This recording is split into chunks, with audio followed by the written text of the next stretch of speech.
우리가 계속해서 살펴보고 있듯이 고린도전서 7장은 바울이 고린도 교회 사람들에게 결혼에 대해서 편지하는 이야기였습니다. 고린도 교회 사람들은 종말이 임박했는데 내 결혼은 어찌해야 하는가?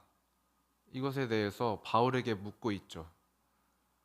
이에 바울은 각자의 부르신 자리에서 자신의 맡겨진 생명에 책임을 다해야 한다고 했습니다. 우리는 예수 그리스도의 생명으로 값을 치른 사람들이기 때문에 세상의 종이 아니라 그리스도 안에서의 자유를 얻었습니다. 그래서 결혼이든 할례든 종이든 상관없이 하나님의 구체적인 부르심 안에서 그리스도인이라는 자유함으로 살아가야 한다고 그런 말씀을 읽었습니다. 25절부터 시작되는 오늘 본문에서도 똑같이 결혼에 대해서 이야기를 하고 있는데요. 특히 바울과 고린도 교회 사람들 모두 종말이 멀지 않았다는 생각을 갖고 있었다라는 사실을 기억할 필요가 있습니다. 바울은 특히 오늘 본문에서 미혼자들과 과부들에게 세상 것들에 연연하지 말고 결혼을 하든 말든 주의 뜻을 섬기는 데 힘을 다하라고 이야기합니다. 25절에서 처녀에 대하여는 내가 주께 받은 계명이 없으되 주의 자비하심을 받아서 충성스러운 자가 된 내가 의견을 말하노니, 주께 대하여 받은 계명이 없다는 말은 곧 예수님으로부터 직접 받은 말이 없다는 그런 말을 뜻합니다. 그러나 바울은 주의 자비하심을 받아서 의견을 말하겠다라고 이야기하고 있습니다. 26절, 내 생각에는 이것이 좋으니 곧 임박한 환난으로 말미암아 사람이 그냥 지내는 것이 좋으니라. 바울은 당시의 종말 의식에 대해서 불안함을 가지고 있는 사람들, 이들을 올바로 가르치고자 편지를 쓰고 있습니다. 그러니까 어떻게 하면 종말에 지혜롭게 대처할 수 있는가, 이것에 대해서 가르치고 있는 것입니다. 사람이 결혼하지 않고 그냥 지내는 것이 좋다고 말하는 이유 33절에 나타납니다. 장가간 자는 세상 일을 염려하여 어찌하여야 아내를 기쁘게 할까 하여. 종말이 임박했는데 지켜야 할 가정이 있다면 그만큼 염려가 커질 것을 우려한 것입니다. 그러면서 바울은 32절에서 장가가지 않은 자는 주의 일을 염려하여 주를 기쁘시게 할까 생각한다고 합니다.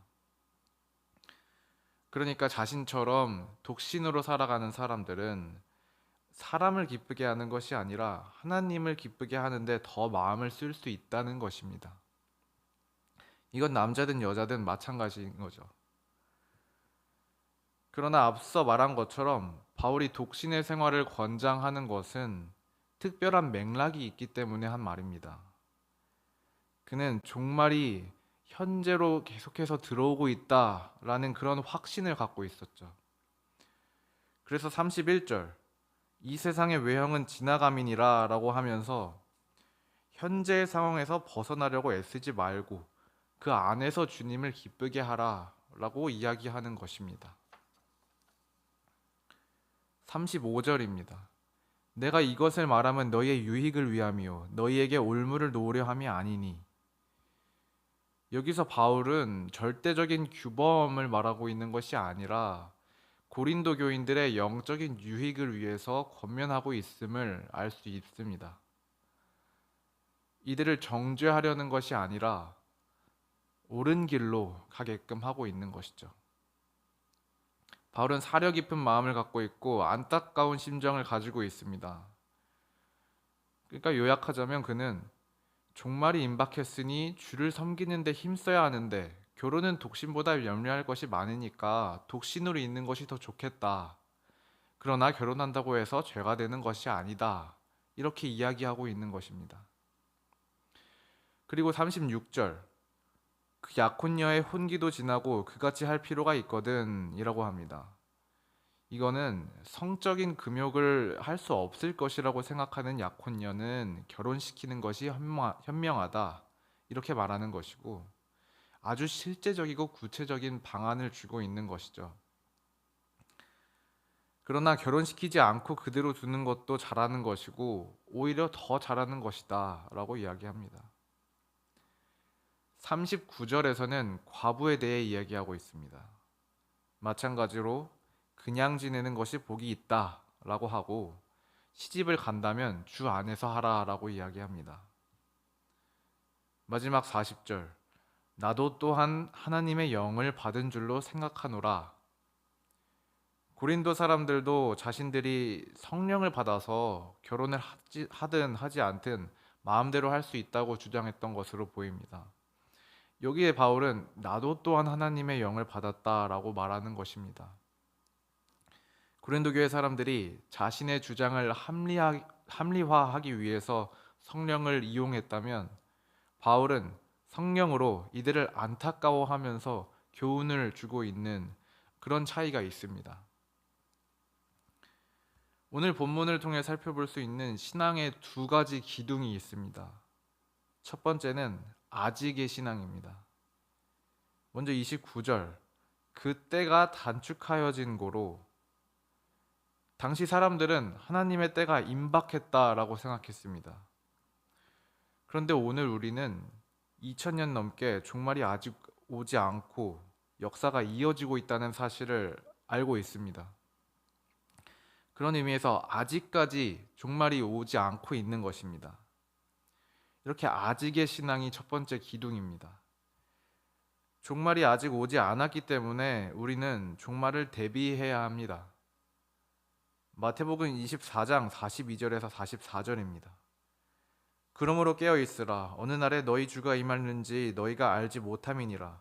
너희도 아는 바니 만일 집주인이 도둑이 어느 시간에 올 줄을 알았더라면 깨어 있어 그 집을 뚫지 못하게 하였으리라. 이러므로 너희도 준비하고 있으라. 생각하지 않은 때에 인자가 오리라. 예수님은 주의 때가 도둑같이 오니까 준비하고 있으라 라고 얘기하셨습니다. 주의 때는 생각하지 않은 때에 옵니다. 또 31절, 외형은 지나감이라 라고 이야기하고 있죠. 여기서 외형이라는 단어의 헬라어 원어는 스케마라는 단어입니다. 스케마는 눈에 보이는 외적인 형태를 말합니다. 본질, 실체 이런 것과는 반대되는 말이죠. 그러니까 변함없는 본질적인 진리와 같은 것이 아니라 눈에 보일 때마다 시시각각 변하는 그런 외적인 껍데기와 같은 것을 말하는 것이죠. 이 세상의 모든 것들은 전부 변합니다. 결혼과 같은 사회적인 관계, 또 매매와 같은 경제적 활동, 모든 제도들, 관계들, 이런 것들은 다 변화무쌍한 것입니다. 예전에는 너무도 당연한 것이 결혼이었는데 이제 결혼은 선택할 수 있는 것이 되었습니다. 그런데 또 최근에는 제 주변에 결혼한 사람들이 참 많습니다. 결혼도 변화무쌍하고 또 뉴스를 보면 AI도 참 빠르게 발전합니다. AI가 일자리를 빼앗는다는 이야기를 하는 사람도 있고 이미 거기에 적응해서 잘 활용하고 있는 사람들도 있습니다. 또 로봇도 발전하죠. 작년에는 잘 걷지도 못한 로봇이 올해는 사람보다 빨리 뜁니다. 현대는 격동의 시기입니다. 그래서 혼란합니다. 다들 어떻게 미래를 대비해야 하는가, 어디에 투자해야 하는가를 묻습니다. 물론 이 땅에 살아가고 있는 동안 이런 스케마, 외형, 이런 것들에서 자유로워질 수 없습니다. 생각하지 않을 수가 없습니다. 계속해서 바뀌는 게 상황이고 인생입니다. 바울은 이 세상의 외형은 다 지나가니까 30절, 우는 자들은 울지 않는 자 같이 하며 기쁜 자들은 기쁘지 않은 자 같이 하며 매매하는 자들은 없는 자 같이 하며 라고 이야기합니다. 언뜻 보면 슬퍼도 슬프지 않은 척하고 기쁘도 기쁘지 않은 척하지 말라는 것처럼 들립니다. 그런데 그런 뜻이 아니라 세상 만사에 일희일비하지 말고 거기에 몰두하지 말라는 것입니다. 울 수도 있고 기쁠 때가 있을 수 있습니다. 그리고 매매해야 하는 때가 있을 수 있습니다. 그러나 생각해야 하는 것은 그러한 상황 속에서도 함께 계시는 하나님께 집중하는 것입니다.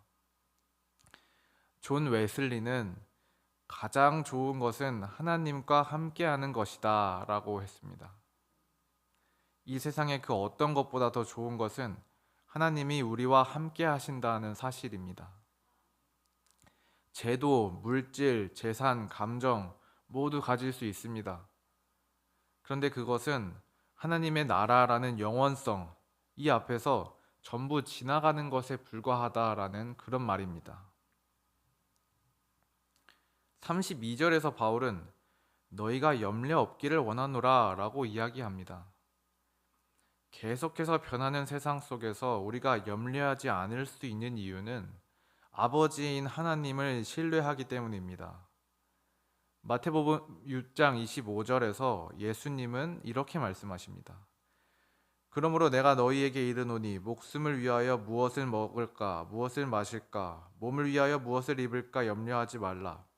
목숨이 음식보다 중하지 아니하며 몸이 의복보다 중하지 아니하냐. 하나님을 신뢰하면 염려하지 않을 수 있습니다. 하나님의 은혜가 있는데 우리의 염려로 그 은혜를 잠식시킨다면 값싼 은혜로 전락시키는 것입니다. 그런데 하나님의 영원성이 있기 때문에 세상 모든 것들은 다 지나가는 것이고 그래서 다 필요 없다라고 생각하는 것은 잘못된 결론입니다. 바울은 이 세상에 초연해야 한다라고 말하는 철학자들의 말처럼 이성적으로, 감정적으로 동요하지 말라는 주장을 하고 있는 것은 아닙니다. 세상 속에 살면서도 세상을 보는 전혀 다른 시각을 가지라는 것입니다. 하나님의 때를 생각하면서 세상 속에서 자유로움을 만끽하라는 것입니다. 그런 의미에서 두 번째 기둥입니다. 첫 번째 기둥이 아직 오지 않은 하나님의 때를 기다리면서 변화무쌍한 외적인 형태의 일희일비하지 말아야 한다라는 신앙이었다면 두 번째는 이미의 신앙입니다. 하나님의 나라는 아직 오지 않았지만 그와 동시에 이미 왔습니다. 오늘 바울의 편지가 이미의 신앙을 증언하고 있죠. 조금 전에 말했듯이 바울과 고린도 교회 사람들은 임박한 종말을 생각하고 있었습니다. 그런데 바울이 종말이 임박했다고 생각했다면 굳이 고린도 교인들에게 편지를 할 필요가 없었을 수 있습니다. 그냥 예수님을 만날 때를 기다리면서 조용히 혼자 묵상하면서 기다릴 수도 있었을 것입니다. 그런데 오늘 바울의 마음은 그런 마음이 아닙니다. 바울은 고린도 교회의 영혼 하나하나를 생각하고 있습니다. 35절에서 이 마음이 잘 나타납니다.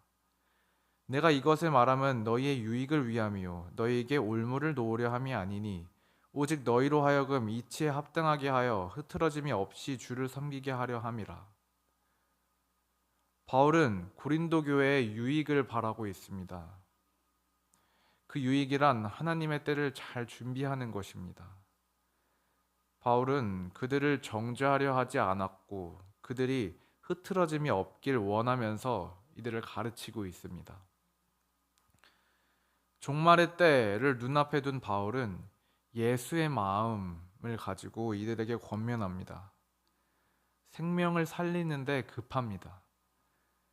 고린도 교회가 지혜를 가지고 그리스도의 마음을 품기를 원하고 있습니다.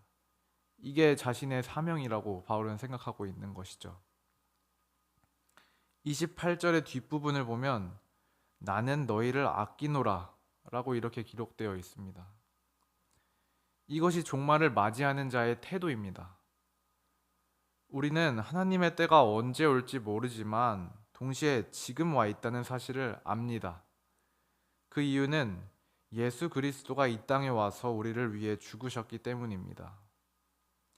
예수님은 우리의 죄를 눈감아 주셨고 그 대가로 십자가를 지셨습니다. 바울은 그 십자가를 이어받아서 타락하고 방종한 고린도 교회 이들을 정죄하지 않고 그들을 아끼는 마음으로 편지합니다. 말씀을 마무리하려고 합니다. 종말의 때는 지금 우리 눈에 보이지는 않지만 이미 와 있습니다. 오늘 말씀은 종말의 때를 기다리는 자의 태도가 어떠해야 하는지를 이야기합니다. 먼저 이 세상의 외형적인 것들에 매몰되지 말아야 하고 이미 우리에게 와 계신 하나님을 기억하면서 생명을 아끼는 마음을 품어야 합니다. 그런 의미에서 종말론적 신앙을 가진 우리는 이 땅에 집을 짓는 것이 아니라 나그네 된 신앙을 가졌다는 사실을 기억하면서 오늘 행복해야 되고 오늘 천국을 누려야 하며 오늘 사랑해야 합니다. 하나님의 때는 도둑같이 오기 때문입니다. 하나님은 그를 생각하지 않는 우리를 정죄하지 않으시고 우리가 하나님과 함께 천국을 누리길 원하십니다. 이러한 신앙을 갖고 하루를 살아가시길 주님의 이름으로 축원합니다.